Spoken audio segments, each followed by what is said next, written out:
DMZ International Documentary Film Festival for inviting me to show your fat friend. It's a joy.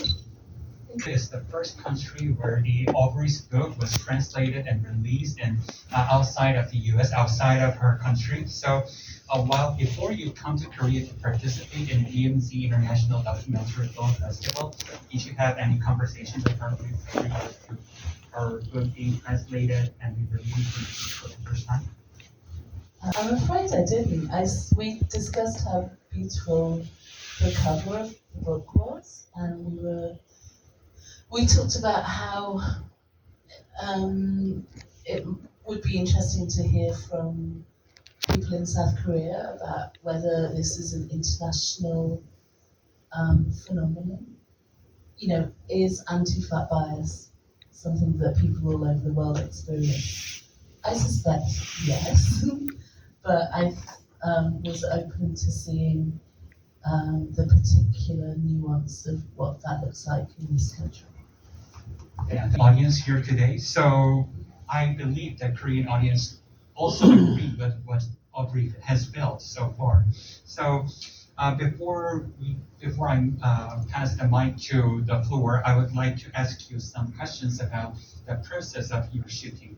And as far as I know, it took 6 years for making this movie. And I would like to ask you the first meeting with Aubrey, how you were able to meet her for the first time, and what did you? Okay, so around 6 years ago, I knew that I wanted to make a film about fatness. I could see people using the word fat on social media in a way that I hadn't seen discussed before. It was fat politics, but it was the rise of Instagram meant that ideas of fat politics could become mobile. And I thought, oh, this is interesting. I was interested in making a film that I wish that I'd been able to see when I was a teenager.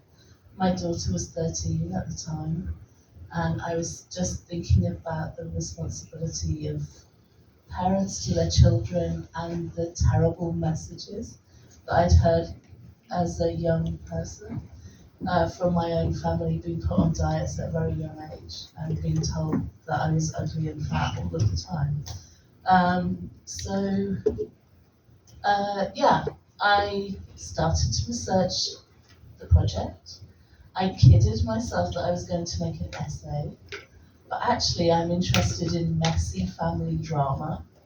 And so I met lots of bloggers, and it was boring. It was all fashion and clothes, and I love clothes, but it's not interesting to make a film about. And I was in Los Angeles because of Game of Thrones. I was embedded on Game of Thrones for a year, and I used it as an opportunity to meet Aubrey. I read her first article that went viral. I was one of the 30,000 people. And I travelled to Portland. I met lots of people, and I met Aubrey on the last day. And as soon as I met her, I abandoned a year's work and just said, "You are my film. Can I make my film about you?" Because she was anonymous, she was articulate, she was talking about politics, and her family were in a very different place.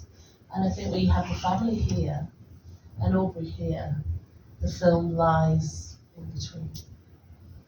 And it took 6 years because I made 2 other feature films, and I don't know if you've heard of it, there was a global pandemic.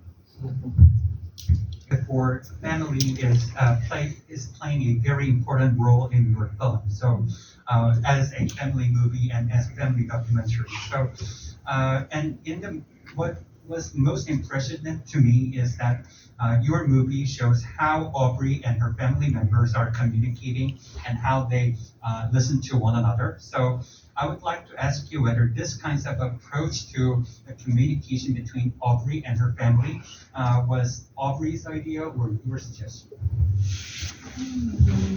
I think that I think that Aubrey and her family are a family that talk a lot but don't actually speak directly to each other. So in some ways, the film is a tool to communicate with each other. So it was important for me to film the dynamic between the family, and I was interested in what was not being said. And when the film was finished, I travelled to the United States, because obviously I live in England, I'm very far. I took the film before it was finished out to show Aubrey and her parents, and showed it to them separately. And I asked if Aubrey wanted to watch it with them, and she said no. And I think it's so that they could have their own feelings, but also I think that she was using the film as a tool to communicate what she really thinks. 제가 told me that it took a long time. It took 6 years for recording, and you didn't expect that it would take a 6 year long to make this movie.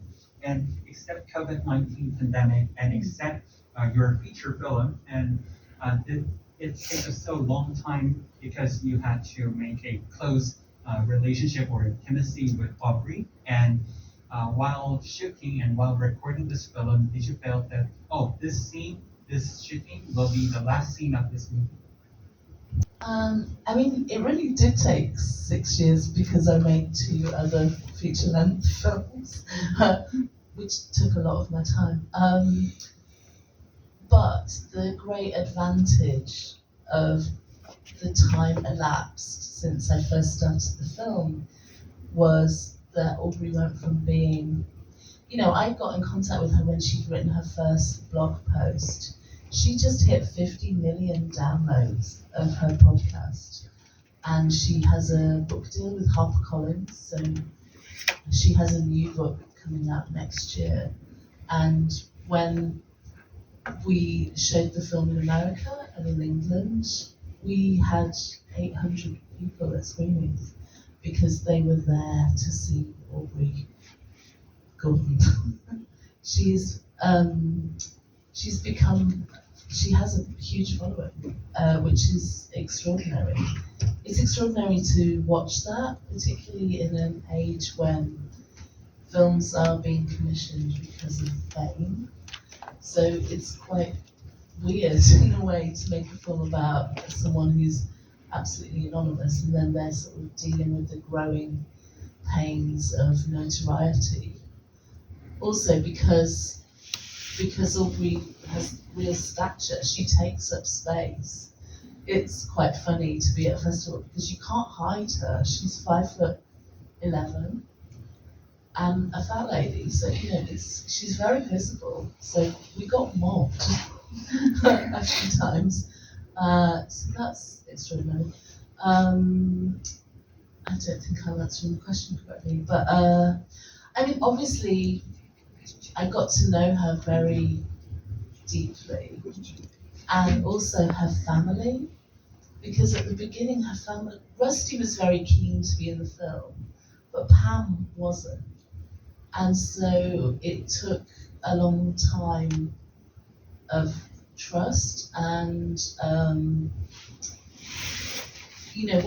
when you hear those questions like, why did you do, the pivotal scenes with Pam and Rusty, they come after years of getting to know someone and trust.